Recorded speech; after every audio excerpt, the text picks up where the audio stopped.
how hard is it to get bow of the week? Well, here's your lucky day, guys, because in this video I'll be teaching you how to get bow of the week with just 3 steps. Number 1, the build itself. Number 2, the camera angles, obviously. And number 3, the community. Pause. Here's a quick tutorial on how to submit your build. Okay, so basically first, you click into Buildable, then scroll down. You'll see a Discord icon. Click on it and press continue. After that, accept the invite. After that, you just need to verify with the bot. Once you're done verifying with the bot, you just need to talk to people to get rank 5. And how to check your rank? You just click into the bot command channel. Once you're done with that, you'll see half submissions where you can submit your builds, and a mod will pick your builds, and if you get into Hall of Fame, you have a chance to get in the bow of the week voting. Nice. Anyways, enough with the yapping, guys. Let's go into step 1 on how to get bow of the week. Okay, so the first step is your build. Now look at these 2 photos and tell me which one is better. It's obviously this one, but why? It's detail. Mostly bow of the week builds will win because of detail, and if you have bad building skills, you should really improve yourself if you really want to win bow of the week.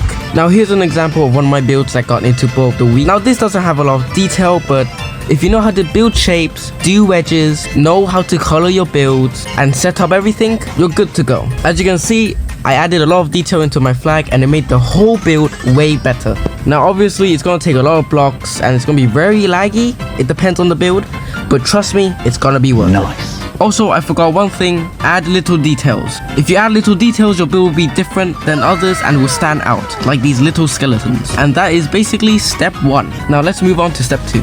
Now step 2 is camera placement.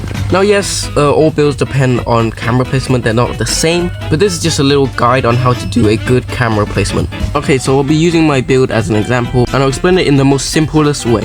Okay, so this is a very simple camera placement, the middle, but it's slightly tilted up and I left a gap in the middle. Now this gives off a very cool experience when you're viewing this picture.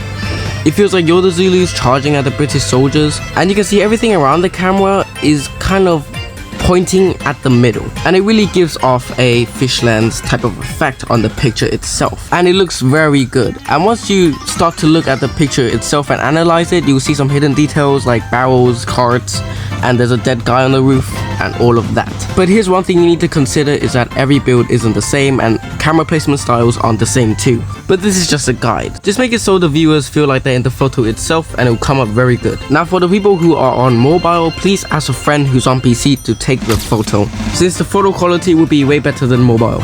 Also, don't forget to add light so it will make your builds much more cooler. Now let's move on to the final step, the community.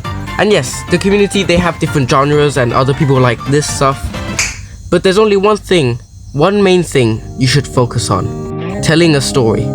If you add random stuff and posted it and it doesn't make sense, it's just a bad build. Your build needs to tell a story and it will come out super good. Like this guy who's fishing, that's a story. And that's basically it. Thank you for watching and good luck on getting boat of the week.